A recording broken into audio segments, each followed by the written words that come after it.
Bienvenidos al canal de YouTube de Ediciones Rodio. Aquí encontrarás vídeos especializados en cada tema. Si te gusta nuestro contenido, no olvides suscribirte, darle a me gusta y comentar tu experiencia. Gracias por elegirnos en tu camino hacia el éxito. Recuerda que nuestros temarios también están disponibles en formato digital y papel. Para cualquier duda puedes escribirnos a info@edicionesrodio.com. Celadores del Servicio Andaluz de Salud. 4. Tipos de grúas. La grúa se define como un elemento auxiliar que está a disposición del cuidador para movilizar al enfermo dependiente con mayor seguridad y menor riesgo de lesiones para él y los profesionales. Con su utilización se pretende movilizar los pacientes más dependientes con menor esfuerzo de los cuidadores. En función de su uso nos encontramos diversos tipos. A grúa de bipedestación. Está especialmente diseñada para realizar transferencias de una manera sencilla, segura y rápida. Puede utilizarse para distintos niveles de dependencia, desde usuarios que precisan ayuda total, hasta aquellos que precisan ayuda solo para rehabilitación. Proporciona asistencia para incorporar al usuario con fuerza en los miembros hasta ponerlo de pie, o bien, asistencia para sentarse si el usuario tiene una fuerza limitada en los miembros. Complementada con arneses de alta calidad y fáciles de utilizar, permite procesos del cuidado diario de un paciente como aseo, cambio de pañales, incorporación, paseos rehabilitadores y transferencias. Las funciones esenciales son: realizar la incorporación del usuario, facilitar el traslado y por sus dimensiones, permite que puedan ser utilizadas en pasillos o espacios más reducidos. B. Grúa de domicilio. Suele tener una base con ruedas que facilita los desplazamientos en todo tipo de suelos.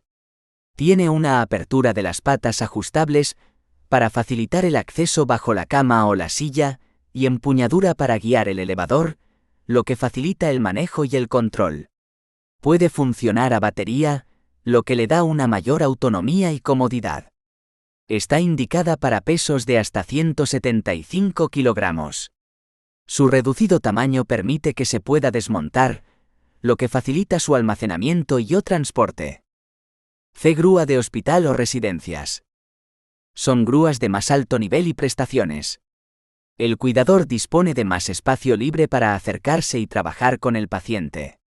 La apertura de las patas permite salvar obstáculos muy anchos como sillones de grandes dimensiones, inodoros muy anchos o sillas de medidas especiales. Suelen tener amplio rango de movimientos, pudiendo elevar al paciente desde el suelo o desde una superficie muy elevada, permitiendo llegar sin problemas a las camas hospitalarias más altas que las convencionales. Pueden llegar a levantar según el modelo hasta 227 kilogramos. D. Grúa especiales. Distinguimos dos tipos. 1. Grúa de bañera. Mediante una palanca manual, eleva y desciende un asiento dentro de la bañera de forma segura. El asiento en su posición más alta gira permitiendo la entrada y salida de la bañera de forma cómoda y fácil. Carga en torno a los 125 kilogramos. 2. Grúa de piscina. Grúa diseñada para su uso en piscinas de rehabilitación. Tiene un amplio recorrido y 360° de giro que le dan una gran versatilidad de uso. Las bases de rotación pueden ser empotrables o atornillables en el suelo. Está totalmente impermeabilizada.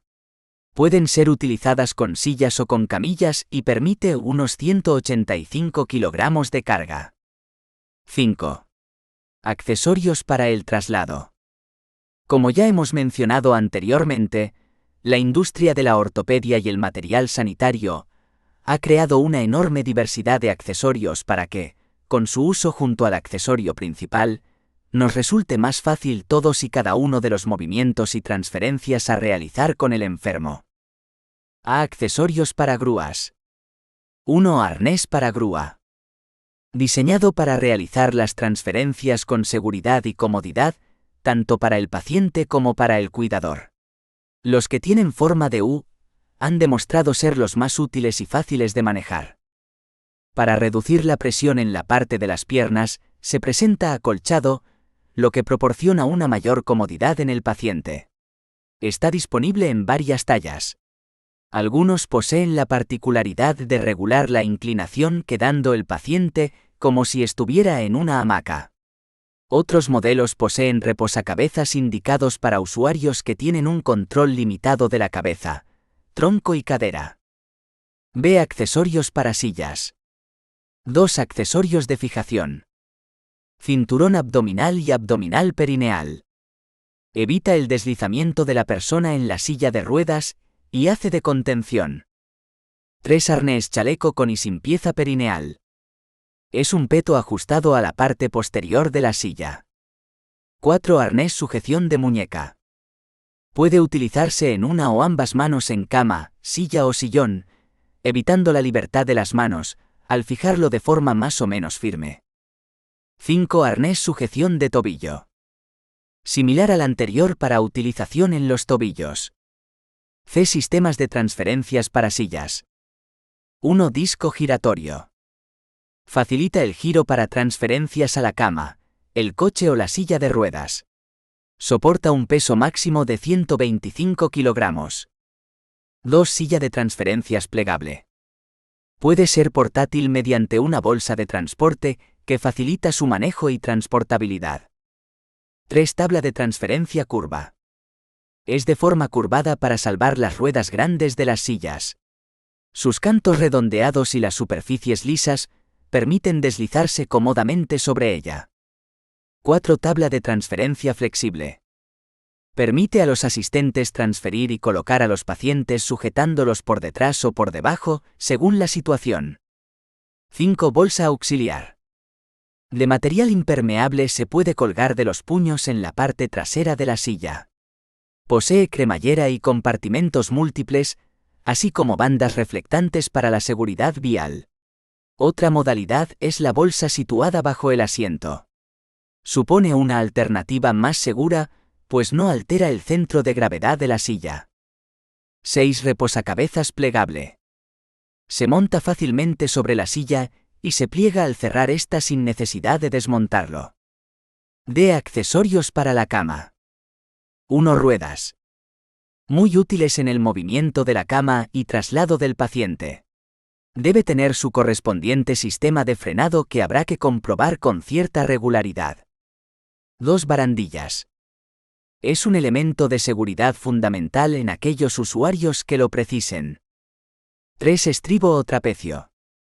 Muy útil en aquellas camas de somier articulado pues ayuda al usuario a cambiar y acomodar su postura, o bien como ayuda a la hora de incorporarse. 4 portasueros. Dispositivos con ganchos que son necesarios si el paciente porta algún tipo de sistema que precise la ayuda de la fuerza de la gravedad para su correcto funcionamiento. También puede ser utilizado en la silla de ruedas. 5 conos de elevación. Elevan las camas corrientes para que resulte más fácil entrar o salir, especialmente en las transferencias. 6 sujeciones para la cama. Se precisan para garantizar, en algunas condiciones, la seguridad del paciente a lo largo de un traslado o transferencia. Tenemos entre otros el cinturón abdominal, muñequeras, tobilleras, musleras. E accesorios para las camillas. 1 soportes de camillas. Fabricados en aluminio le confieren gran resistencia y facilita su transporte gracias a su ligereza.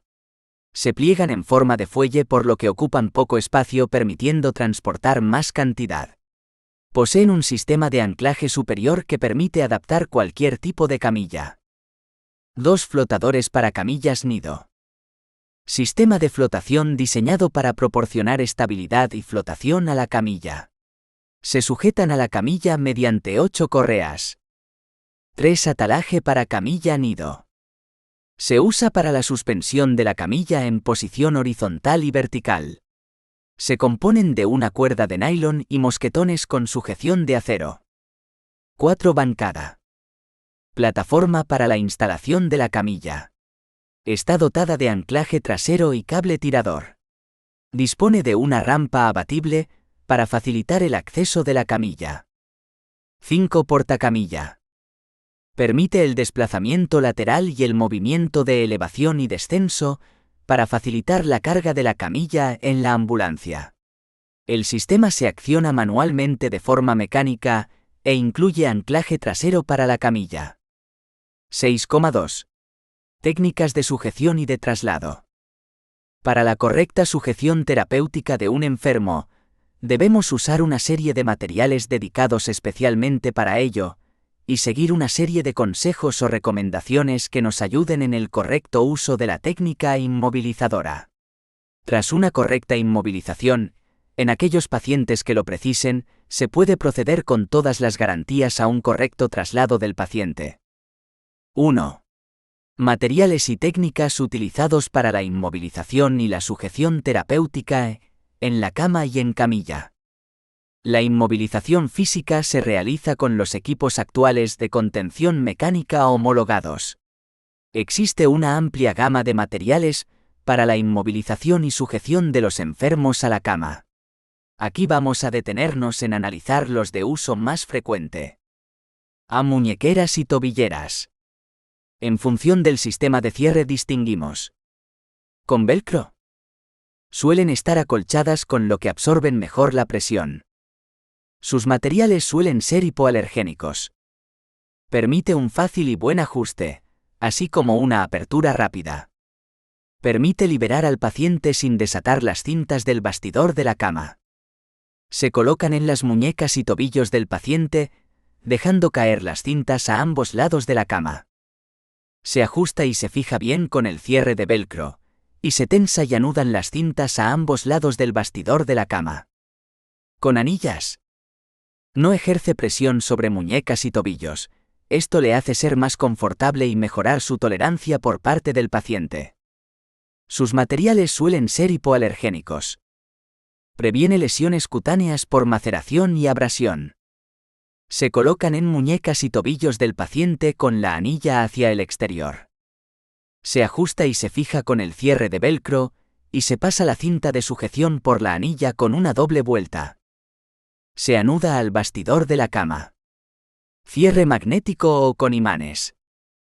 Una tercera modalidad viene determinada por el uso de sistemas de sujeción con cierre magnético o imanes, cuya principal ventaja es ofrecer una fijación fácil y segura, realizando las funciones de poner y retirar las fijaciones en un corto espacio de tiempo, mediante el uso de una llave magnética o imán en poder del profesional. B. Musleras. Las musleras están indicadas para pacientes extremadamente agitados. Se aplican en el muslo pero lo más cerca posible de la rodilla para obtener una mejor contención del paciente. C. Cinturón ancho abdominal. Se compone de un cinturón ajustable que rodea el abdomen con una banda inferior que se fija en sus dos extremos al bastidor de la cama. Se puede asociar a dos bandas laterales que permiten controlar los giros y mantener los cambios posturales a voluntad. Para ello el cinturón posee unas anillas laterales de enganche. De arnés hombros-tórax. Se utiliza para evitar que el paciente pueda liberarse del cinturón abdominal por deslizamiento vertical. Se sujeta con una amplia banda de velcro a la parte posterior del cinturón y normalmente con botones magnéticos a la parte anterior. 2. Materiales y técnicas utilizados para la inmovilización y la sujeción terapéutica en la silla de ruedas. Al igual que para la cama, para los pacientes que adoptan una posición sedente en silla de ruedas o sillones existen una serie de dispositivos de inmovilización y sujeción. Apeto Clip estándar. Consiste en un cuerpo delantero con forma de pechera que se ajusta por los hombros, con protecciones acolchadas, y la cintura del paciente al sillón o silla de ruedas.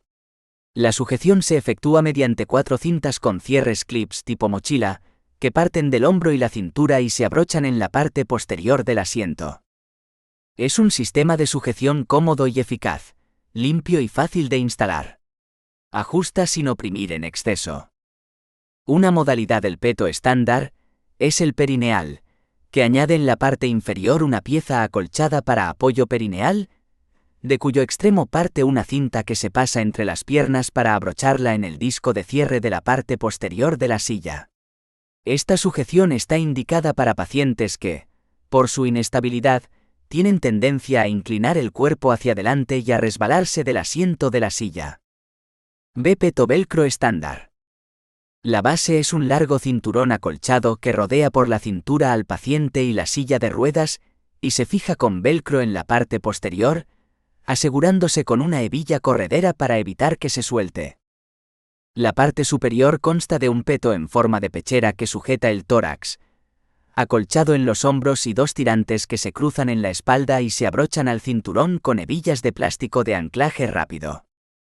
Es confortable y práctico para el usuario, y rentable y económico para el centro asistencial. El peto velcro estándar también presenta la variedad perineal, que incorpora en la parte inferior del cinturón una pieza acolchada para el apoyo perineal, de cuyo extremo parte una cinta que se coloca bajo las nalgas y se fija al cinturón en la parte posterior de la silla mediante una hebilla de plástico. Al igual que en el peto clip estándar, está indicado para pacientes que, por su inestabilidad, tienen tendencia a inclinar el cuerpo hacia adelante y a resbalarse del asiento de la silla. Ajusta sin apretar en exceso para facilitar movimientos de cambios posturales. Chaleco Classic estándar. Consta de una prenda alargada con un amplio orificio en el centro por el que se introduce la cabeza de forma parecida a un poncho, cubriendo la espalda y el pecho hasta la cintura. Se ajusta haciendo pasar unas cintas situadas a ambos lados de la espalda, por las presillas alineadas a la misma altura en la parte delantera. Se tensa sin oprimir y se abrocha en la parte posterior de la silla de ruedas por medio de hebillas. Los anclajes son limpios, sin exceso de cintas y fáciles de manipular. También presenta la modalidad perineal para pacientes con tendencia a caerse o resbalarse hacia abajo en la silla de ruedas. Cinturón silla estándar. Se trata de un cinturón acolchado que sujeta firme, pero confortablemente a la silla de ruedas, dejando libertad de movimientos en el tórax y extremidades. También posee una modalidad perineal con apoyo pélvico, para evitar que el paciente resbale de su asiento. El sistema de fijación es igual a los dos anteriormente descritos. Cinturón pectoral cruzado. Es de protección para paseos, viajes, etc. No va acolchado. No debe utilizarse como sistema de sujeción frecuentemente. 3. Formas de traslado, en silla de ruedas, en camilla y en cama. Durante un traslado se pueden utilizar varios medios de transporte: silla de ruedas, cama, camilla, cunas, incubadoras. Junto al paciente, cuando sea necesario, se deben trasladar la historia clínica, enseres personales del paciente, medicación, hojas de órdenes de traslado o peticiones de pruebas. El procedimiento a seguir debe incluir como normas generales: comprobar la identidad del paciente a trasladar. Informar al paciente y a la familia sobre motivo del traslado, el lugar y la hora con antelación. Valorar el estado general del paciente, para escoger el medio de transporte adecuado para el traslado. Llamar al lugar de recepción, para comprobar que todo esté preparado para recibirlo. Comprobar el buen estado y funcionamiento de la fluidoterapia, los sondajes, drenajes, así como el estado de higiene del paciente. Asegurar una posición cómoda y adecuada del paciente durante el traslado. Se trasladará al paciente acompañado del personal sanitario que precise en cada caso. Durante el traslado a la nueva ubicación, hay que garantizar en todo momento el bienestar, seguridad del paciente, la vestimenta adecuada y los dispositivos terapéuticos. Prevenir posibles complicaciones a lo largo del traslado como el enfriamiento, pérdida de intimidad, caídas accidentales, movilización de drenajes, sondas y catéteres o dolor por la movilización. En el caso particular que el paciente sea trasladado definitivamente a una nueva ubicación, debemos tener en cuenta lo siguiente. Notificar el traslado al servicio de admisión, farmacia dietética y a los diferentes servicios en los cuales tenga pendiente algún tipo de prueba diagnóstica. Recoger la medicación del enfermo, si es necesaria llevarla con este. Adjuntar los objetos personales del paciente. Trasladar historia clínica, donde se debe anotar claramente las pruebas complementarias pendientes de realizar o de recibir resultados, así como todos los cuidados y técnicas realizados al paciente con anterioridad. Retirar la ropa y utensilios utilizados por el paciente. Realizar limpieza de enseres, botellas, cuñas y avisar al servicio de limpieza. Avisar al servicio de admisión de la disponibilidad de la cama. 4. Medidas de seguridad relacionada con los traslados. El transporte y traslado de enfermos ha de realizarse en la propia cama, camilla o silla de ruedas, siempre que la situación de este y o el tipo de desplazamiento lo permita. Para el traslado en cama, camilla o silla de ruedas, deberemos tener en cuenta una serie de principios o medidas de seguridad. El paciente deberá estar bien sujeto para evitar caídas durante el desplazamiento. Evitar situaciones donde existan corrientes de aire o lugares donde el enfermo pueda sentirse incómodo.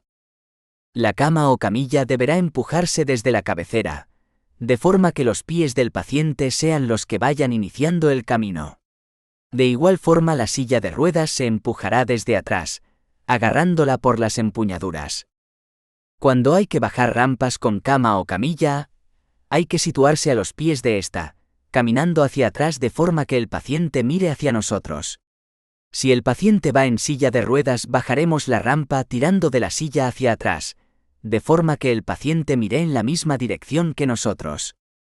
Para entrar en un ascensor, entraremos en primer lugar en el ascensor y tiraremos de la cama camilla por el cabecero, de forma que sea esta parte la que entre en primer lugar. Si el paciente va en silla de ruedas, entrará primero el profesional tirando de la silla hacia atrás. Para salir del ascensor, se empuja la camilla y se saca por el lado de los pies. Si el ascensor fuera lo suficientemente amplio, se girará la camilla dentro, saliendo tirando de la cabecera. Habrá que evitar al enfermo golpes de cualquier clase. En el caso de que el paciente vaya en silla de ruedas, dentro del ascensor se le dará la vuelta a la silla para salir nuevamente de espaldas. Una vez en el pasillo se colocará el profesional en el lado de la cabeza del paciente, empujando hacia adelante de forma que los pies sean los que vayan abriendo el paso. El profesional siempre debe adaptar la velocidad del traslado a la situación concreta en cada momento, es decir, en caso de un paciente complejo con múltiple aparataje que exija una mayor complicación en su traslado, la velocidad será inferior a un paciente sin ningún aparataje en una silla de ruedas. Asimismo, si el paciente va acompañado por familiares y su situación clínica lo permite, también debe adaptar su velocidad a la velocidad de los acompañantes. 5. Circuitos de traslados. El traslado de un enfermo siempre tiene un punto de inicio u origen y otro de final. Todo el recorrido existente entre ambos puntos constituye el circuito del traslado. Podemos distinguir varios circuitos de traslados en función de su procedencia y de su fin. Circuito primario. Es aquel que se desarrolla desde el lugar donde se produce una emergencia hasta el centro sanitario más próximo. Tiene distintas modalidades en función del medio de transporte empleado para la ocasión. Aéreo, marítimo, terrestre. Suele ser un circuito de traslado complicado, pues es imprevisto y normalmente con carácter urgente. Circuito secundario. Es aquel que se realiza desde un centro sanitario a otro. Suelen ser a hospitales de referencia para realizar alguna prueba diagnóstica o como continuación del tratamiento, o bien, para buscar la cercanía entre el paciente y sus familiares.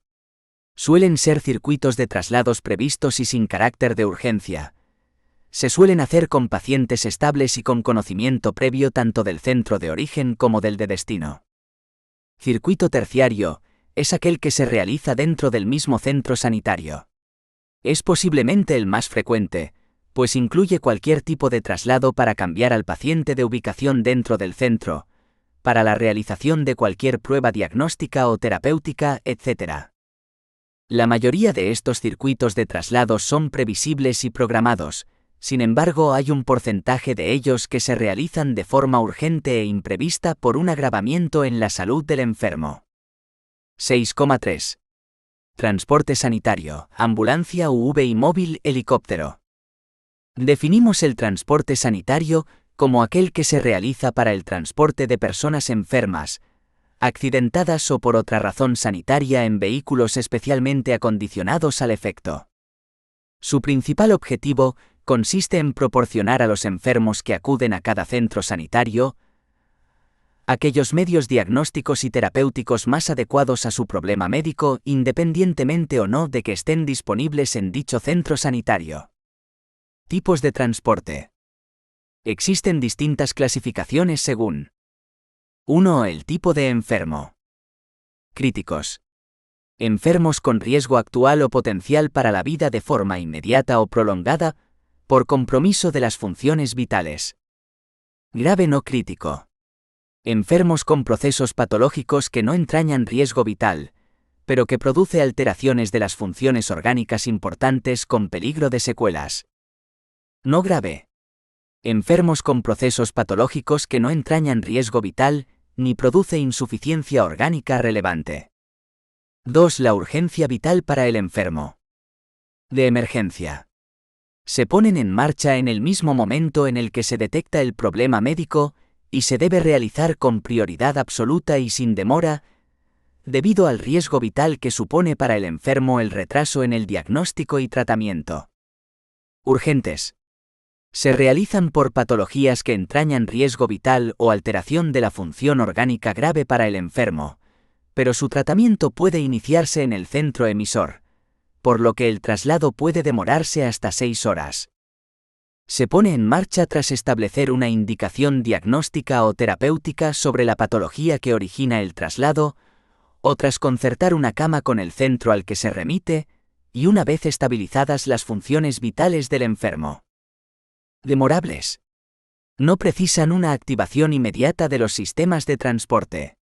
Incluye las siguientes situaciones. Enfermos clínicamente estables que se trasladan a otros centros para seguir un tratamiento o realizarse una prueba diagnóstica programada. Enfermos en cualquier situación clínica que no precisan diagnósticos o tratamientos especializados en el centro emisor, y se trasladan a otros centros o a sus hospitales de referencia para continuar el tratamiento. Enfermos en cualquier situación clínica que se trasladan a otros centros por razones sociales y familiares. 3. El medio de transporte. Terrestre. Ambulancia. Aéreo. Helicóptero o avión sanitario. Marítimo. Embarcación rápida o barco hospital. 4. El equipamiento y medicalización del transporte. Ambulancias no asistenciales. Destinadas al transporte de enfermos en camillas, sin necesidad de dotación para asistencia en ruta. Ambulancias asistenciales. Acondicionadas para permitir asistencia técnico-sanitaria en ruta. Distinguimos dos tipos. Sin personal facultativo o medicalizada. Permite ofrecer al enfermo cuidados de soporte vital básico. Con personal facultativo o UVI móvil. Permite ofrecer cuidados al enfermo crítico en ruta. Helicóptero sanitario. El equipamiento debe permitir el soporte vital avanzado. Elección del tipo de transporte. En general debe elegirse el tipo de transporte que no disminuya el nivel de cuidados ya conseguido. La elección de un medio u otro queda condicionada por los siguientes parámetros. Gravedad y situación del paciente. Condiciones de traslado. Distancia entre origen y destino. Tabla 1. Estado de las carreteras. Densidad del tráfico. Situación meteorológica. Disponibilidad de recursos. Distancia prevista. Tipo recomendable de transporte. Menor a 150 kilómetros. Ambulancia o helicóptero sanitario. 150 a 300 kilómetros. Helicóptero sanitario. 300 a 1,000 kilómetros. Avión sanitario. Mayor a 1000 kilómetros. Avión de línea regular adaptado. Especiales. Ferrocarril barco. Tabla 1. Procedimiento del transporte. Cada centro pone en marcha un protocolo en relación al transporte, sin embargo, estos protocolos están más o menos consensuados y poseen una serie de normas comunes de obligado cumplimiento como son Contacto con el centro receptor. Debe ser la primera actividad antes de cada traslado. Elección y activación del medio de transporte. La hace el médico responsable de la asistencia del enfermo, respetando los protocolos. Previsión de necesidades. Hay que anticipar las medidas terapéuticas que puedan necesitarse y comprometer al enfermo durante el traslado. Documentación a aportar. Hay que llevar el informe clínico, propuesta de traslado y pruebas complementarias. Transferencia del enfermo.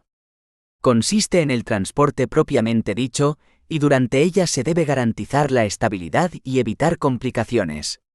Debe quedar constancia por escrito de las incidencias durante el traslado. Recepción del enfermo. Tiene lugar en el centro de destino donde los profesionales de este centro se harán cargo del paciente. Finalización del traslado. Consiste en la reposición completa del material utilizado, comprobación de niveles de gases medicinales, baterías de bombas, limpieza de los equipos, reposición de carburante, etc. Efectos del transporte sanitario sobre el paciente y el personal asistencial. Los efectos del transporte pueden afectar al personal sanitario, materiales y sobre todo al paciente o víctima, más aún, si se encuentra en situación de inestabilidad hemodinámica. La cinetosis, trastorno debido a los viajes, se produce por la estimulación intensa y prolongada del órgano del equilibrio como consecuencia de las aceleraciones y deceleraciones, estímulos visuales discordantes, mala ventilación y factores emocionales como el miedo o la ansiedad. Se caracteriza por mareos, palidez, náuseas, vómitos, hipotensión, sudoración y apatía o inquietud. Puede afectar a la víctima y al personal asistencial. Vamos a exponer de forma individual los efectos del transporte terrestre y los del aéreo. Transporte terrestre. Aceleraciones positivas y negativas. La posición habitual del paciente en la ambulancia es el decúbito supino con la cabeza en el sentido de la marcha, con lo que las aceleraciones pueden provocar hipotensión, taquicardia y cambios en el EKG. Las deceleraciones pueden provocar aumento de TA, bradicardia y aumento de la PIC. Para minimizar estos efectos se recomienda una conducción prudente, evitando maniobras bruscas, fijar el material, administrar fármacos con bomba de infusión, sujetar la camilla y al paciente. Vibraciones. Producen resonancias en órganos internos pudiendo llegar a romper pequeños vasos. Pueden evitarse manteniendo las suspensiones en perfecto estado y con el uso del colchón de vacío. Ruidos. Se considera nocivo si supera los 85 decibelios. Produce taquicardia, vasoconstricción, disconfort, ansiedad y dificultad en la comunicación. Se recomienda utilizar las señales acústicas solo cuando sea imprescindible. Temperatura. Si es muy baja produce disconfort, colapso vascular, escalofríos, tiritona y aumenta el consumo de oxígeno. Si es muy alta, disconfort, sudoración, vasodilatación e hipotensión. Para evitarlo, el vehículo debe disponer de sistemas de regulación de la temperatura, no estar expuesto al sol ni a la intemperie por tiempo prolongado y cubrir al paciente con mantas isotérmicas. Transporte aéreo. Aceleraciones. Produce alteraciones de la PIC, reacciones vagales, desplazamiento de líquidos y masas corporales. Ruidos. Produce taquicardia, vasoconstricción, disconfort, fatiga auditiva, ansiedad y dificultad en la comunicación verbal. La intensidad es superior a la del transporte terrestre. Por ello, deben utilizarse dispositivos de protección acústica para personal y paciente, siendo imprescindibles los métodos de diagnóstico digitales. Temperatura. El helicóptero debe disponer de sistemas de regulación de la temperatura, no estar expuesto al sol ni a la intemperie por tiempo prolongado, y se debe cubrir al paciente con mantas isotérmicas. Turbulencias. Son sacudidas bruscas que pueden desplazar objetos y personas. Los pasajeros deben usar los cinturones de seguridad y el material debe estar fijado de forma segura. Altura. Al aumentar la altitud, disminuye la concentración de oxígeno. En los helicópteros que no vuelan a alturas muy superiores, este efecto apenas es significativo. La disminución de la concentración de oxígeno puede producir hiperventilación, tetania, inconsciencia e hipoxemia en determinadas patologías. Por otra parte, la menor presión atmosférica puede dar lugar a una mayor expansión de los gases, pudiendo afectar a las personas. Agudización de neumotórax, neumomediastino, dilatación gástrica, aumento de la presión en tímpanos, etc. Así como al material sanitario, tubo endotraqueal, sondas, sistemas de infusión, drenajes, etc. Las férulas hinchables pueden comprimir y el colchón de vacío perder rigidez. Se aconsejan sueros en recipientes plásticos y bombas de infusión, y se desaconseja el uso de férulas hinchables, así como revisión continua de las de vacío. 6,4. Traslado intrahospitalario del paciente crítico. En los últimos años el desarrollo tecnológico permite una gran independencia de trabajo en las unidades de cuidados intensivos, UCI, como por ejemplo la realización de RX portátiles, Doppler, ecografías, endoscopias, etc. Estos medios benefician al paciente al no ser trasladado de la unidad para su realización, pero a pesar de estas nuevas tecnologías, muchos medios diagnósticos no llegan hasta la propia cama del paciente, y por lo tanto sigue siendo necesario el transporte de pacientes en estado crítico dentro de las dependencias del hospital, intrahospitalario, e incluso entre hospitales, interhospitalario.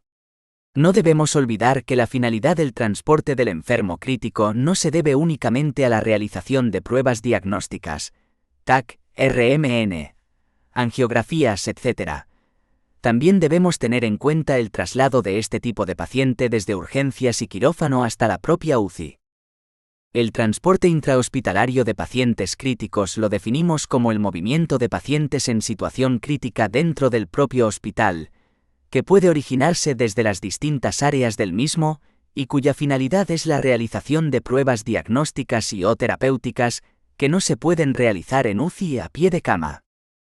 La movilización de pacientes en un estado crítico y la diversidad de patologías a trasladar conllevan a riesgos para el paciente y a la aparición de complicaciones en su enfermedad, por lo que es necesario antes de indicar la realización de cualquier procedimiento que conlleve un desplazamiento del paciente, valorar el beneficio a obtener y el riesgo que conlleva. El personal de enfermería va a estar muy implicado en el transporte de enfermos críticos y va a necesitar una adecuada planificación y protocolorización para evitar la aparición de complicaciones que aumenten la morbimortalidad del enfermo. 1. Estabilización previa del enfermo. 2. Valoración de peligros potenciales y necesidades individuales. 3. Monitorización. 4. Preparación del material. 5. Vigilancia clínica y tratamiento instaurado en UCI. A la hora de realizar el transporte se debe tener en cuenta la patología del paciente a trasladar, las necesidades de monitorización y el soporte terapéutico. Se podrían diferenciar 3 grupos de pacientes. Grupo 1. Pacientes hemodinámicamente estables que solo necesitan monitorización básica, TAFC-SAT. O2 y FR. Grupo 2. Pacientes inestables con monitorización invasiva y perfusión de aminas de soporte. Grupo 3. Pacientes que además de lo anterior dependen de ventilación mecánica.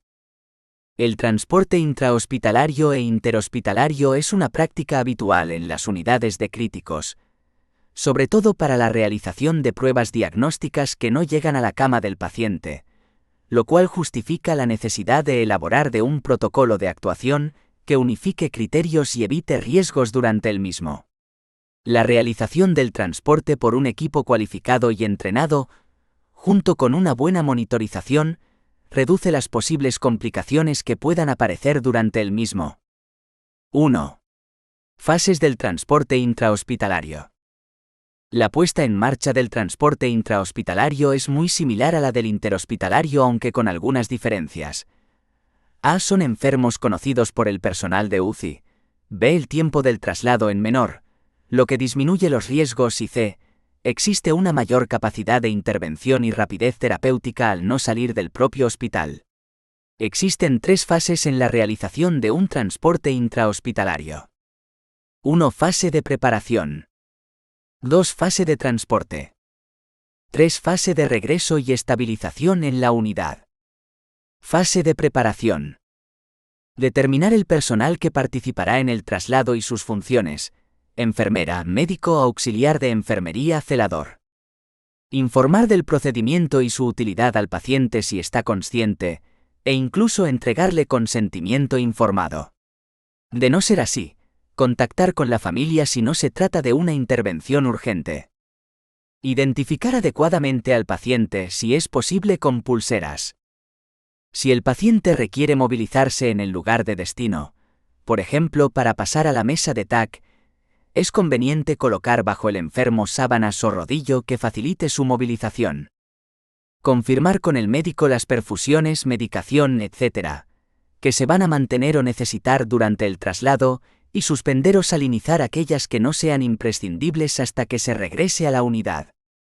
Retirar medidas de presión como PVC, PIA, PIC, etc. Intentar colocar todas las bombas de infusión y sueros en un mismo soporte, a poder ser acoplado a la cama.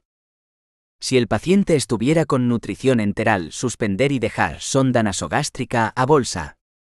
Proteger al paciente de cambios de la temperatura tapándole con una sábana.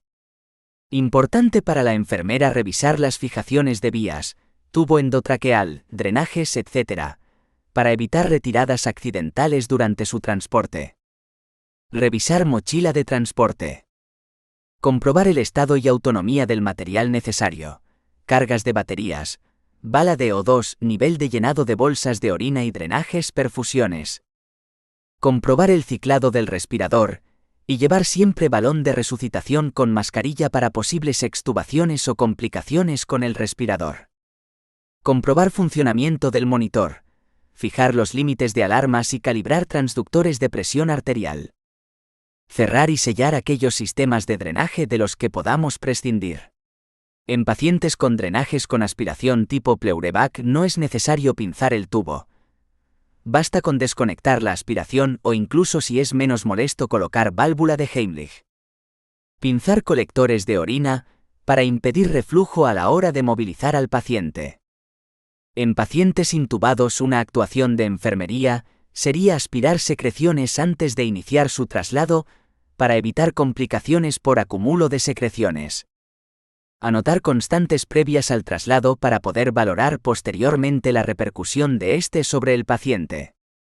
Si no hay disponible monitor de transporte, utilizar medios alternativos para el control hemodinámico del paciente, pulsioxímetro, esfingomanómetro, fonendoscopio, etc. Realizar informe de cuidados de enfermería o alta si el paciente requiere trasladarse a otro centro. Acompañar con el enfermo la historia clínica y pruebas diagnósticas que puedan ser de utilidad. Antes de iniciar traslado, confirmar con el servicio receptor su disponibilidad para evitar esperas e incluso bloqueo de ascensores. Fase de transporte. Vigilancia de constantes por la enfermera, e intentar documentar claramente en la historia el estado del paciente durante el traslado y medicación administrada. Supervisar el paso por las puertas, ascensor, salida y entrada del servicio, etc., para evitar desconexiones accidentales. Preparar al paciente para el paso a la camilla de diagnóstico, y coordinar el momento de dicho paso por la enfermera o el médico de UCI que controlará cabeza. Conectar el respirador portátil o la mascarilla de oxígeno a una toma de pared, para evitar el agotamiento de oxígeno durante la prueba. Colocar el monitor y el respirador en un lugar visible, y si es posible conectarlo a la corriente, para evitar consumo de baterías. Revisar la colocación del tubo endotraqueal, vías, drenajes, tubuladura del respirador, etc., para que en la prueba no hayan desconexiones. Valorar la necesidad de sedorelajación y aspiración de secreciones durante el procedimiento. Si el paciente está consciente, tranquilizarle explicándole lo que se le hará en todo momento. Ante la sospecha de complicaciones, se comentará con el intensivista que valorará suspender la prueba o tomar medidas oportunas. Al terminar la prueba, pasar al paciente de nuevo a su cama con las mismas precauciones anteriores. Colocar el aparataje adecuadamente y recoger aquellos utensilios que transportamos con el paciente, mochila de transporte, balón de resucitación, historia médica. Fase de regreso y estabilización en la unidad. Recepción del paciente por parte del personal encargado en UCI, auxiliar de enfermería celador. Monitorización del paciente con monitoreo central y conexión al respirador o al caudalímetro con los parámetros anteriores o los que indique el médico responsable. Volver a conectar al paciente a las medidas de presiones que tuviera, PVC, PIC, PIA, y drenajes con aspiración tipo Pleurevac.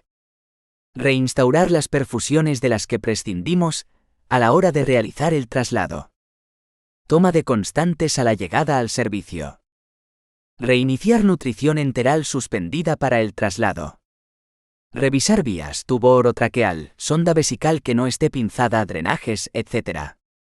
Anotar en gráfica hora de salida y regreso a la unidad, procedimiento realizado, medicación administrada, incidencias que hayan surgido, etc. Retirar sábanas sobrantes, dejando al paciente en una cama limpia y lo más cómodo posible. Reponer material utilizado de la mochila de transporte para el siguiente traslado. Limpiar y colocar el equipo utilizado, sin olvidarnos de conectarlo a la red para su carga de batería. Comprobar bala de oxígeno, y si está agotada realizar pedido para el próximo traslado. 2. Complicaciones. Todo traslado de pacientes está expuesto a posibles complicaciones e imprevistos durante el mismo, al igual que conlleva una serie de riesgos que deben de ser valorados antes de tomar la decisión del transporte. Los riesgos a los que se somete el paciente durante su traslado pueden ser minimizados gracias a la planificación, el uso de un equipo cualificado y la utilización de material adecuado en cada circunstancia. Si la monitorización es la adecuada y el soporte ventilatorio está garantizado de manera correcta durante su traslado, la aparición de incidencias graves es menor. Por otra parte, los efectos del movimiento que implica todo transporte sobre el paciente pueden ser directos o indirectos. El dolor, el disconfort y el propio estímulo del movimiento pueden afectar directamente de manera negativa en las condiciones del paciente, mientras que la rapidez del movimiento y la limitación del mismo probablemente reducen las necesidades del paciente para mantenerse estable durante el traslado. Debe ser muy preciso llevar en el traslado una mochila de transporte para transportar el material y la medicación necesaria en caso de complicaciones durante el traslado, extubación, neumotórax, canalización de vía, parada cardiorrespiratorias, etc. El material a llevar en la mochila. Cánula Portex. Válvula Heimlich. Guantes estériles. Paño estéril. Conexión bicónica. Catéter venoso central. Balón resucitación más reservorio más mascarillas. Alargadera a oxígeno. Guedel varios tamaños. Humidificador. Sonda nasogástrica. Lubricante. Bolsa colectora. Jeringa cono ancho. Fonendoscopio. Sonda vesical. Bolsa colectora. Tubos orotraqueales varios tamaños. Fiador tubo. Venda de algodón. Mango laringoscopio y pala Swivel. Avocat en 2018-16-14. Válvula antirreflujo. Agujas. Tapones y llaves 3 pasos. Jeringas. Suero fisiológico 100 centímetros cúbicos. Apósitos. Compresores. Hoja bisturí. Fentanilo 150 UG 3 ml. Mepivacaína 10% 10 ml. Propofol 1% 20 ml. Midazolam 50 mg 10 ml y midazolam 15 mg 3 ml. Flumacenilo 0,5 mg 5 centímetros cúbicos. Atropina 1 mg 1 ml. Adrenalina 1 mg 1 ml. Becuronio 10 mg. Hidrocortisona 100 mg. Principales complicaciones. Cardiovasculares.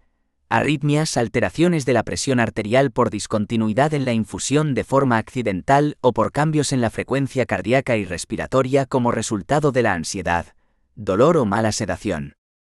Respiratorias. El traslado del paciente sometido a ventilación mecánica tiene más riesgos que cualquier otro debido a que una inadecuada ventilación puede causar hipoxemia y cambios en el equilibrio ácido-base con repercusión hemodinámica, por lo que debemos prestar el máximo cuidado en ellos. Neurológicas. El transporte intrahospitalario de pacientes con traumatismo craneal se hace más importante durante su fase inicial, especialmente en el trayecto desde urgencias a la sala de radiología y el traslado desde urgencias a UCI o quirófano.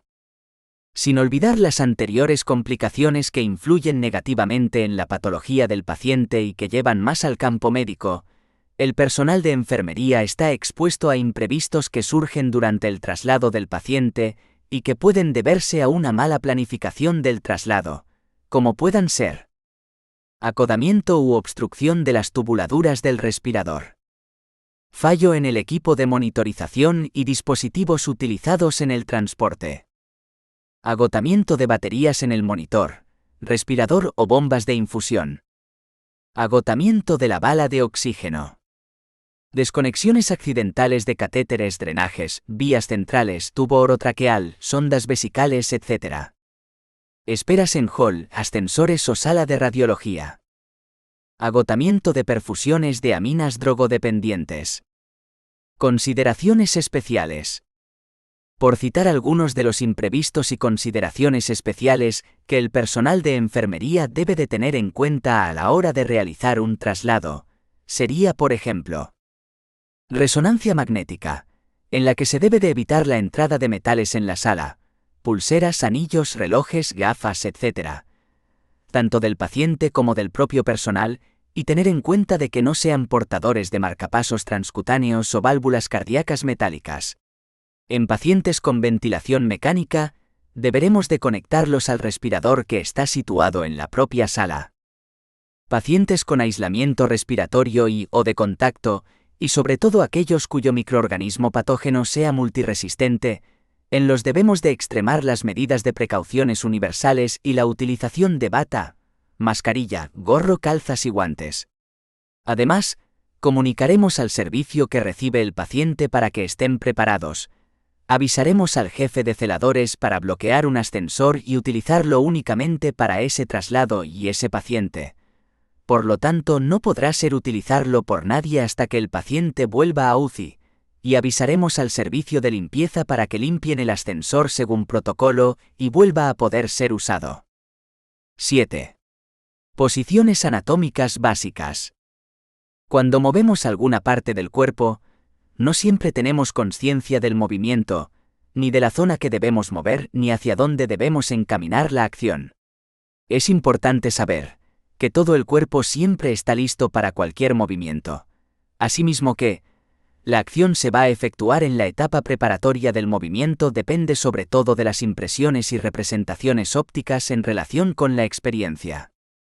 Es de destacar que los esquemas de movimientos están potencialmente impresos en el sistema nervioso, y que van a transferir a los músculos la acción, dando lugar a lo que denominamos posturas, antes de ingresar a la conciencia, antes de darnos cuenta mediante constantes alteraciones de la posición. Estamos construyendo siempre un modelo postural de nosotros mismos, sujeto a continuos cambios.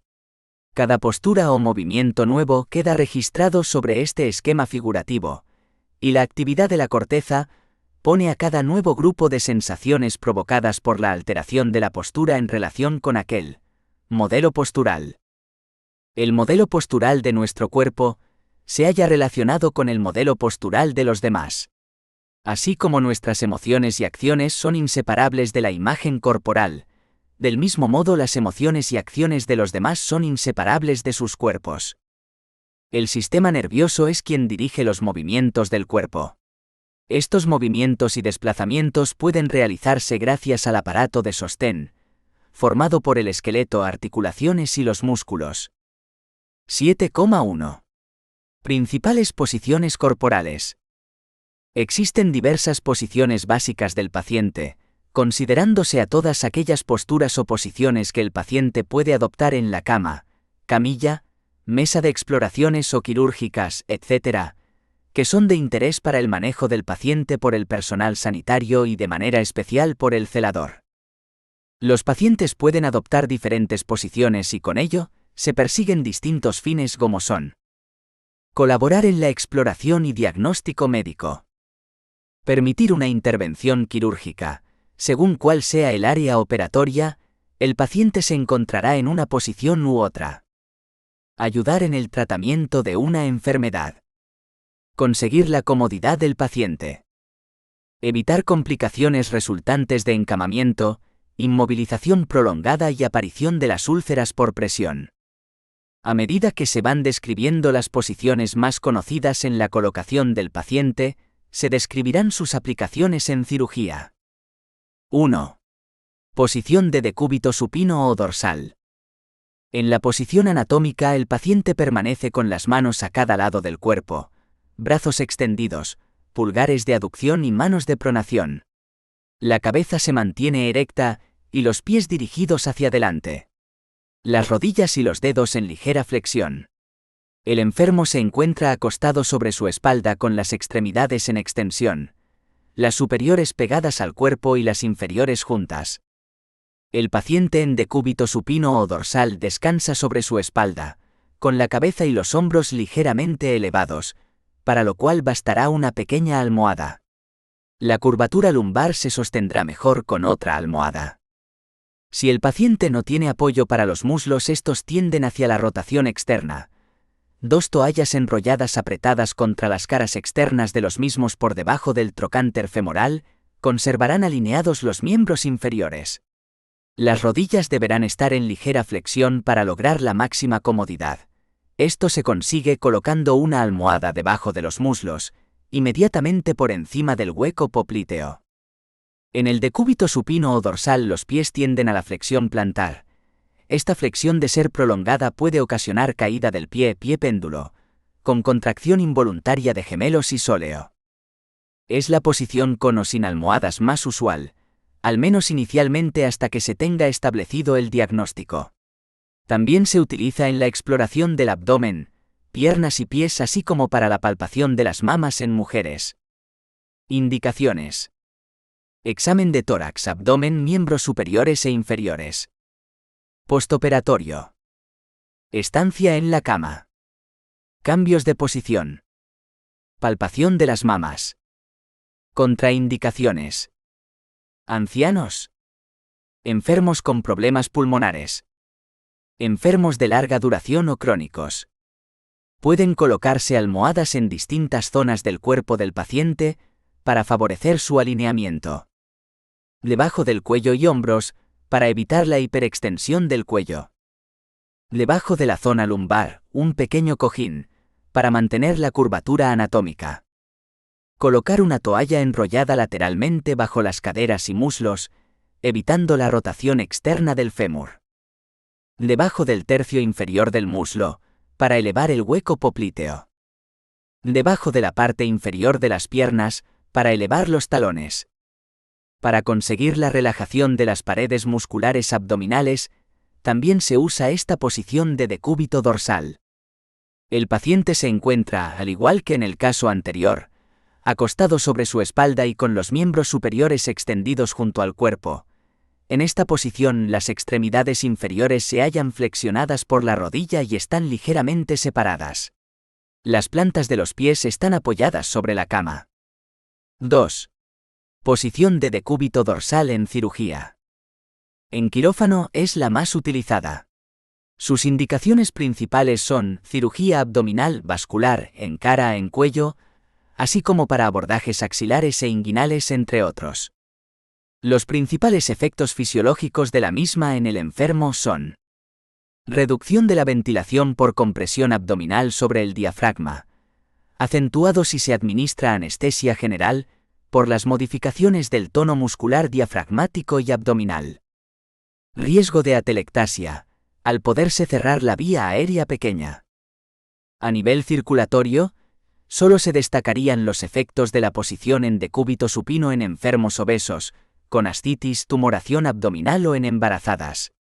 En estos casos, se produciría compresión de la vena cava inferior y consecuente disminución del retorno venoso y gasto cardíaco, apareciendo hipotensión. Esto se podría evitar ladeando la mesa unos décimo hacia la izquierda. Cuando la cabeza no se almohadilla adecuadamente y el enfermo se hipotensa, hay riesgo de que sufra dolor, tumefacción y alopecia por la presión en la zona occipital. Dolor bajo de espalda al perderse la convexidad lumbar fisiológica tras la relajación de los músculos paraespinales. Efecto de la anestesia. Riesgo de pie equino y úlcera de talón en intervenciones largas. Las principales recomendaciones para la posición de cúbito supino. El cuerpo debe quedar perfectamente alineado, con las piernas paralelas, nunca cruzadas por riesgo de compresiones.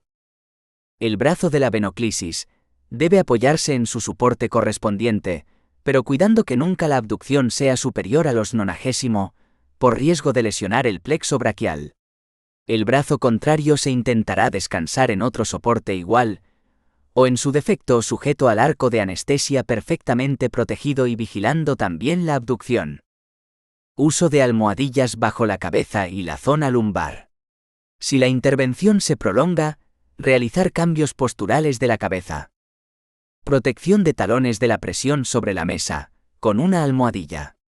Prevención del equino.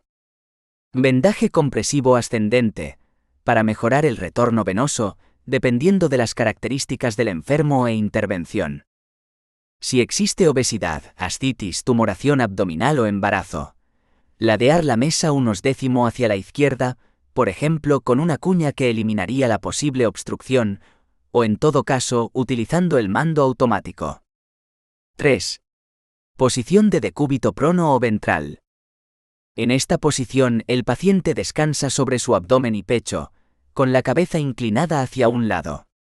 Las medidas de sostén para el paciente en esta posición son almohadas o rollos pequeños en el abdomen a nivel del diafragma, para dar compensación a la curvatura lumbar, y si se trata de una mujer, para disminuir el peso de su cuerpo sobre las mamas. Una almohada pequeña debajo de cada hombro ayuda a sostener la alineación anatómica. Cuando el paciente se encuentra en posición pronoventral, se proporciona presión sobre las rodillas. Para disminuirla puede usarse un pequeño cojín bajo los muslos. Si el paciente quiere una almohada para la cabeza y no existe contraindicación, se le puede colocar una muy pequeña, que incluso puede favorecer el drenaje de las vías aéreas. Debe cuidarse de todas formas que dicha almohada no tenga en hiperextensión la cabeza del paciente. Indicaciones. Exploraciones de espalda, aunque para exploraciones se usan poco, y glúteos. Postura de colocación en enfermos comatosos o inconscientes. Enfermos anestesiados con anestesia general para prevenir el vómito. Cirugía de la columna vertebral. Estancia en la cama, cambios posturales. Pueden colocarse almohadas en distintas zonas del cuerpo del paciente para favorecer su alineamiento. Debajo de la cabeza.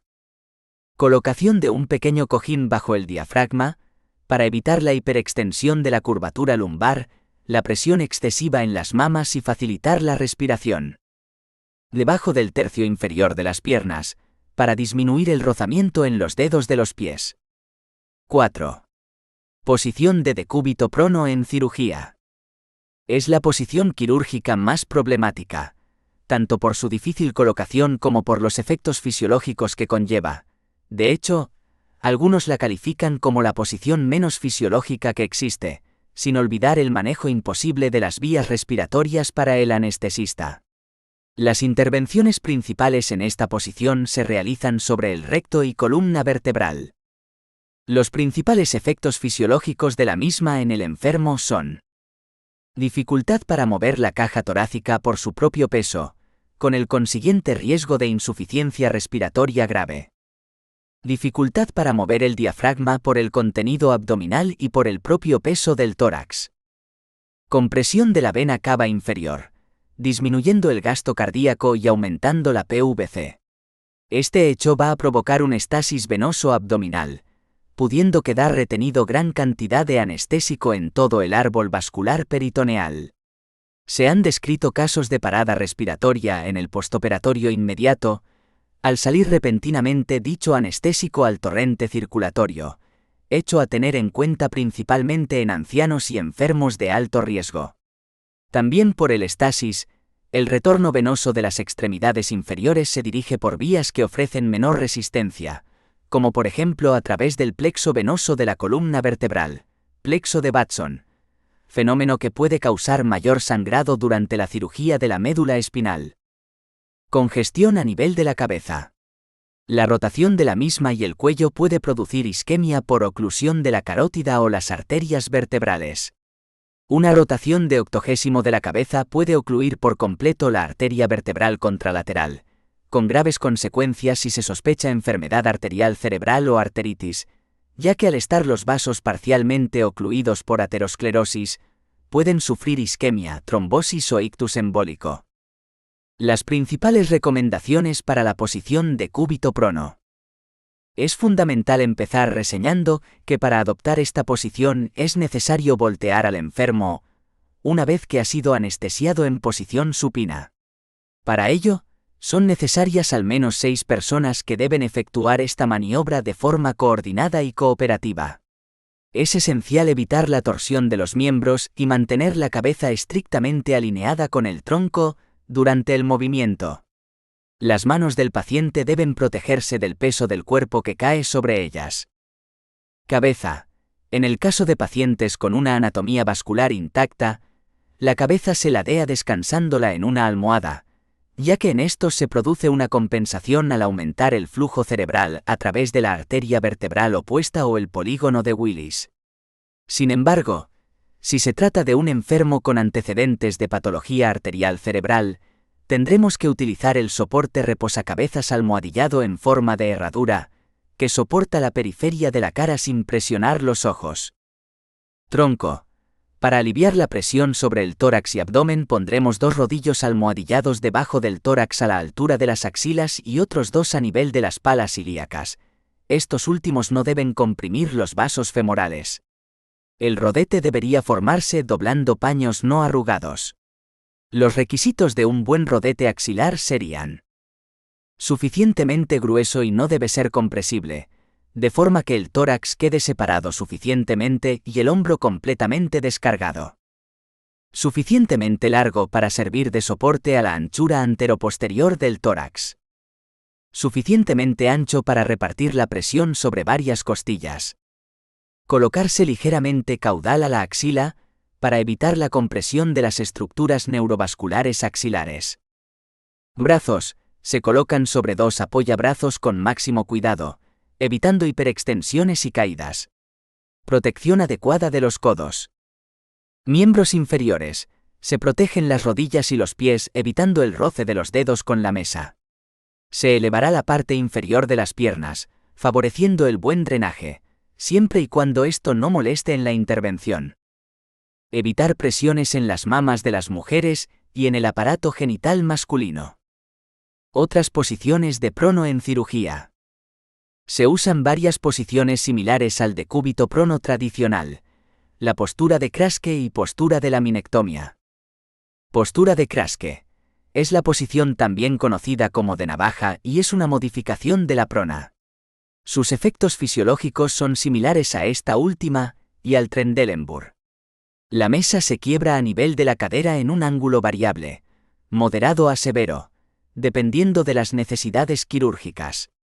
Las indicaciones principales son intervenciones rectales, por ejemplo hemorroides y coccígeas. Las principales recomendaciones para esta posición. Almohadillar la zona de la cadera e ingle. Protección de pies, rodillas y piernas. Descansar los brazos en sus soportes, flexionando cómodamente los codos. Es importante regresar lentamente al paciente a la posición horizontal, debido al estancamiento venoso que se produce, evitando así problemas secundarios. Postura de laminectomía. Es otra modificación de la posición prona, teniendo ambas efectos fisiológicos muy similares. Su indicación principal es la laminectomía torácica o lumbar. Se necesita un soporte especial que eleve el tronco y miembros inferiores por encima de la mesa. Por ello es aconsejable anestesiar al enfermo en la cama o camilla en decúbito supino y posteriormente pasarlo a la mesa quirúrgica, volteándolo cuidadosa y coordinadamente entre los miembros del equipo. 5. Posición de decúbito lateral. En esta posición el paciente permanece apoyado sobre un costado, bien derecho o izquierdo, con las extremidades extendidas. Esta posición completa su denominación con decúbito lateral, derecha o izquierda según el costado que esté apoyado en la cama. El miembro superior correspondiente al lado sobre el que se haya recostado el paciente está por delante del cuerpo. Indicaciones. Para hacer la cama ocupada con un paciente encamado. Para administrar tratamiento por vía rectal, por ejemplo supositorios. Administración de inyectables intramusculares. Para prevenir las úlceras por decúbito cambio postural. Administración de enemas. Higiene y masajes. Pueden colocarse almohadas o cuñas tope en distintas zonas del cuerpo del paciente para favorecer su alineamiento. Debajo la cabeza, para favorecer el alineamiento. Debajo el brazo superior, para elevar el brazo y el hombro. Detrás de la espalda, para mantener una buena alineación. Posición de decúbito lateral en cirugía. Sus indicaciones son cirugía torácica, toracotomías renal y ortopédica. Al igual que en las anteriores, el cambio de posición se hará en equipo. De forma ideal, y con el fin de prevenir lesiones medulares, una persona debería de supervisar que la rotación de cabeza a hombros, cadera, piernas y pies se produce simultáneamente. Una vez situado y hasta que todos los soportes necesarios no estén perfectamente fijados, no se soltará al paciente. Una vez finalizada la colocación, debe comprobarse la existencia de pulso arterial de las extremidades. Los principales efectos fisiológicos de la misma en el enfermo son: efectos respiratorios son importantes. Hay que tener en cuenta que por el peso del tórax, menor capacidad de movimiento de las costillas que apoyan y por la presión de las vísceras abdominales que desplazan al diafragma hacia arriba, disminuye la capacidad vital del pulmón yacente. Estos cambios no son significativos en un paciente despierto con respiración espontánea, ya que consigue una contracción más eficaz y por lo tanto un mayor volumen ventilatorio. Sin embargo, en el enfermo anestesiado sometido a ventilación mecánica podría ser más problemático, al tener el yacente una mejor perfusión y el superior una mejor ventilación, con la consecuente desproporción en la relación ventilación-perfusión. Tanto es así, que a veces y dependiendo del caso, es necesario el uso de ventilación a presión positiva. Presión arterial. Los valores dependerán de la ubicación del manguito o de la relación del transductor de presiones con el corazón. No obstante, podemos decir que no importa cuál sea el brazo utilizado para tomar la presión arterial, siempre y cuando se tenga en cuenta la diferencia de presión hidrostática, y aún mejor, usando un transductor que incorpore un sistema que permita hacer el cero a nivel del corazón. Las principales recomendaciones para la posición decúbito lateral. Soportes específicos protegidos en las zonas lumbar y abdominal. Cabeza y cuello colocados de forma neutra, es decir, alineados con el eje del cuerpo apoyados sobre almohadas. La extremidad superior no yacente se coloca bien en el arco de anestesia acolchado, o bien se deja caer sujeto a una almohada. La extremidad superior yacente debe colocarse en abducción, situando un rodete inmediatamente caudal a la axila, gracias al cual se permite reducir el peso sobre el hombro y la compresión sobre el paquete neurovascular axilar. Cuidado con el ojo que queda abajo, ya que se pueden producir lesiones de diferente gravedad, incluyendo la ceguera, complicación muy rara afortunadamente. Miembros inferiores. El superior se extiende y el inferior o yacente se flexiona en la cadera y rodilla, entre ellos se coloca una almohada. También protegemos los pies y tobillos. La oreja que apoya, la colocamos sobre una superficie blanda. 6. Posición semiprona, de Sims o inglesa. Esta posición es similar a la posición lateral en la que el paciente está tumbado sobre su lado, pero en la posición de Sims, el peso del paciente se carga sobre la parte anterior del ilion, el húmero y la clavícula, más que sobre la parte lateral del ilion y del omóplato. Por tanto, en la posición de Sims los puntos de presión del cuerpo son diferentes de los puntos de presión de las posiciones lateral, de Fowler, reclinado dorsal y decúbito prono. La posición de Sims se utiliza frecuentemente con pacientes que están inconscientes, porque facilita el drenaje de la mucosa de la boca. Es una posición cómoda para otras muchas personas, incluidas las mujeres en el último trimestre del embarazo. En la posición de Sims se coloca un brazo detrás del cuerpo y el otro está flexionado por el hombro y el codo. También están flexionadas ambas piernas por delante del paciente. La de arriba está más flexionada en la cadera y en las rodillas que la de debajo. Una almohada apoyada en el abdomen del paciente dará sostén en esta posición. Su indicación en principio puede ser en pacientes que no pueden deglutir, pues permite un buen drenaje de las mucosidades y proporciona máxima relajación muscular, pero también puede ser aplicada en múltiples ocasiones. El enfermo se halla en decúbito lateral izquierdo, con el muslo derecho flexionado, brazo derecho hacia adelante. La cabeza está girada lateralmente. El peso corporal descansa sobre el tórax. Indicaciones. Posición de seguridad, por lo que es ideal para el transporte de accidentados. Exámenes rectales. Administración de enemas y medicamentos vía rectal. Colocación de sondas rectales. En pacientes inconscientes para facilitar la eliminación de secreciones. En el postoperatorio. Facilita la relajación muscular. Facilita el drenaje de secreciones. Pueden colocarse almohadas en distintas zonas del cuerpo del paciente para favorecer su alineamiento. Debajo la cabeza. Debajo el hombro y brazo superior. Debajo el muslo y pierna superior. El cuerpo se apoya en hombro y cadera. 7. Posición de Fowler. Es una de las posiciones más utilizadas en pacientes encamados. El paciente se halla semisentado, formando un ángulo de 45°. Es una posición cómoda para el enfermo, sobre todo si se le facilitan almohadas para la cabeza, espalda, curvatura lumbar, brazos, etc. En esta posición los principales puntos de apoyo están en los talones, sacro y parte del hueso coxal. La posición de Fowler está indicada en pacientes o con trastornos respiratorios o cardíacos, puesto que con ella se logra la máxima expansión torácica. Se utiliza para exploraciones de cabeza, ojos, cuello, oídos, nariz, garganta y pecho. Es una posición usada muy frecuentemente en las exploraciones de otorrinolaringología. Una variedad de la posición de Fowler es la posición de Fowler modificada.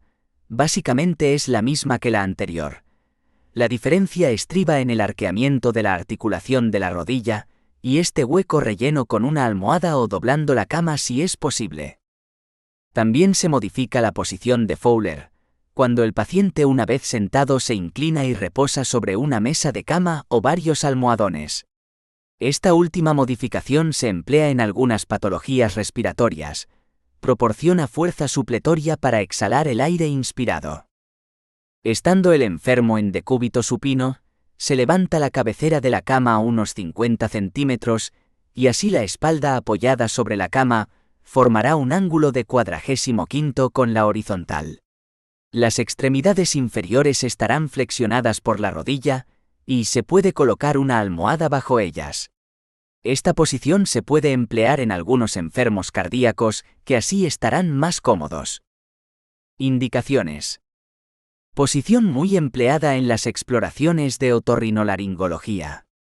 Pacientes con problemas respiratorios, asma, EPOC, enfisema, etc. Para relajar los músculos abdominales. Pacientes con problemas cardíacos. Exploraciones de cabeza, ojos, cuello, oído, nariz, garganta y pecho. Pueden colocarse almohadas en distintas zonas del cuerpo del paciente para favorecer su alineamiento. Detrás del cuello y hombros. Detrás de la zona lumbar. Debajo los antebrazos y manos, para evitar la tensión en los hombros y sujetar los brazos y manos si el paciente no los utiliza. Debajo y los lados de la parte superior de los muslos.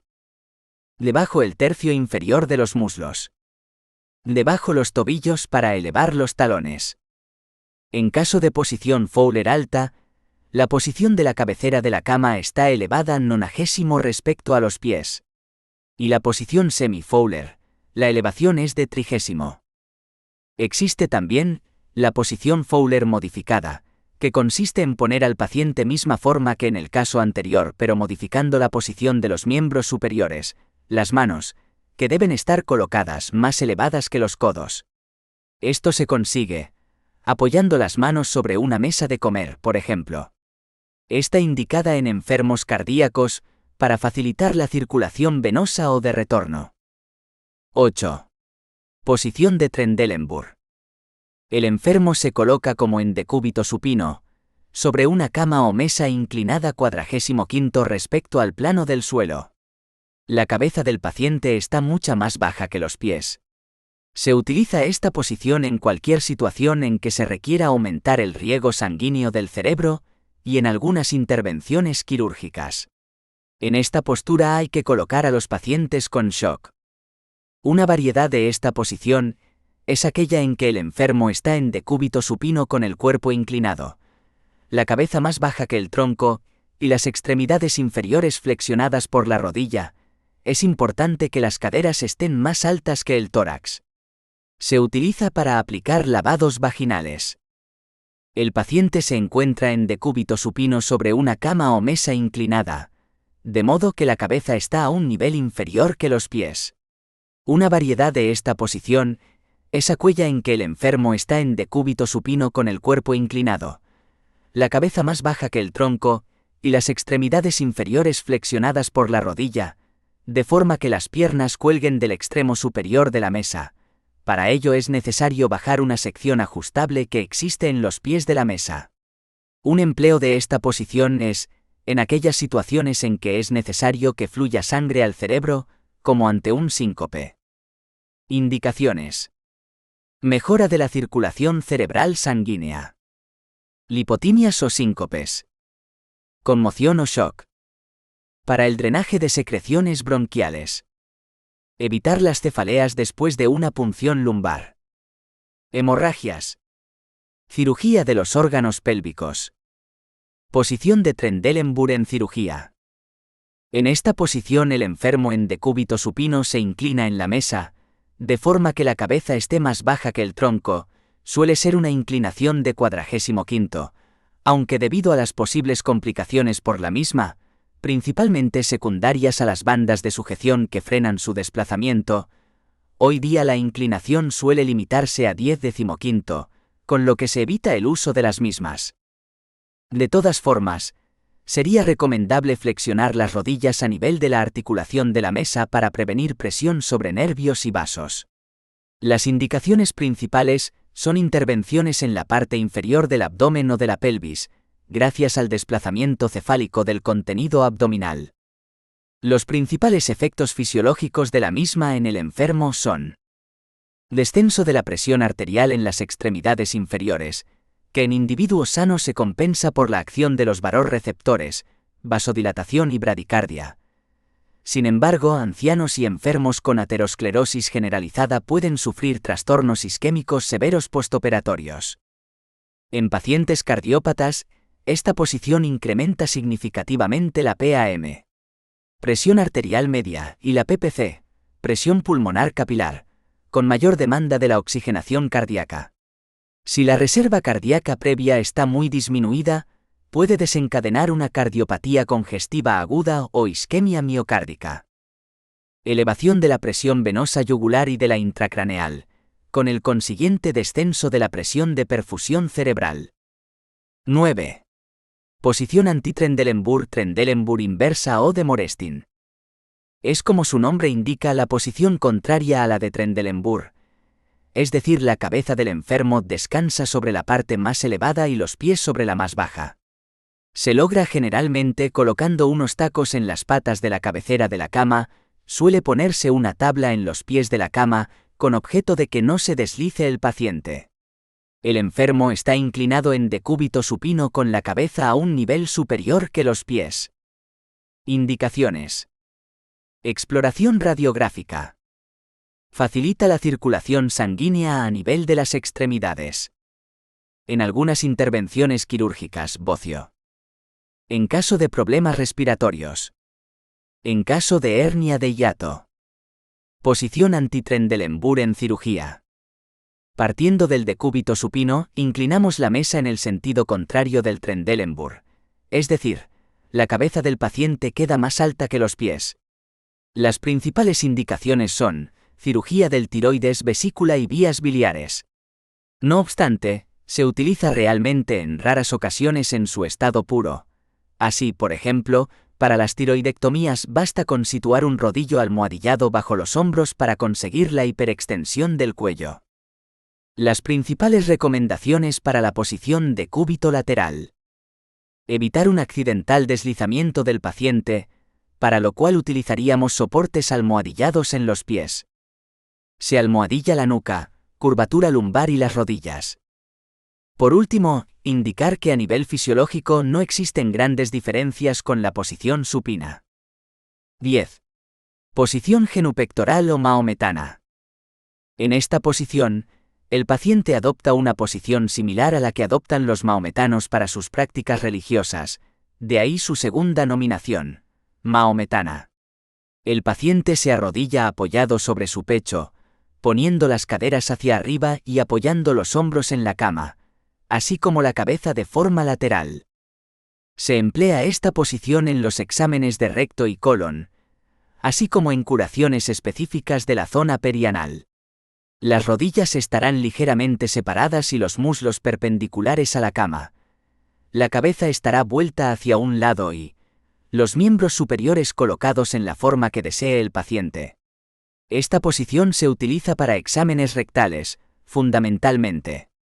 En esta posición, hay que prestar especial atención al paciente, por resultar una posición bastante humillante para él. 11. Posición de litotomía o ginecológica.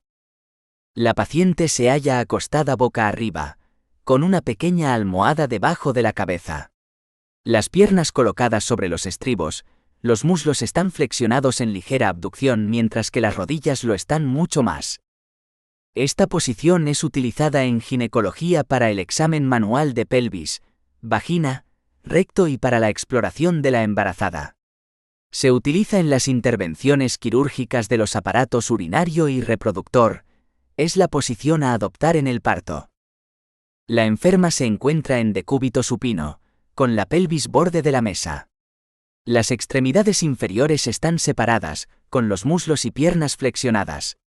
Para sostener estas extremidades existen unos soportes o estribos, perneras, en los que se pueden colocar las rodillas o los pies. Indicaciones. Exámenes ginecológicos vaginal, rectales y vesicales. Partos. Intervenciones ginecológicas. Lavado genital.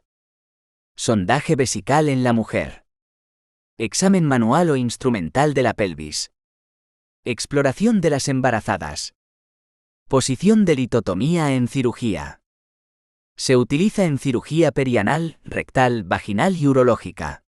En ella se sitúa al enfermo en decúbito supino con las extremidades inferiores flexionadas y elevadas, para dejar accesibles al periné y el recto.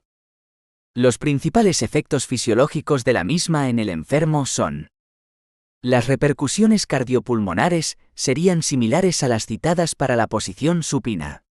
Resaltar el hecho de que se pueda producir hipotensión al descender las piernas del paciente al final de la intervención, debido al relleno sanguíneo de las venas.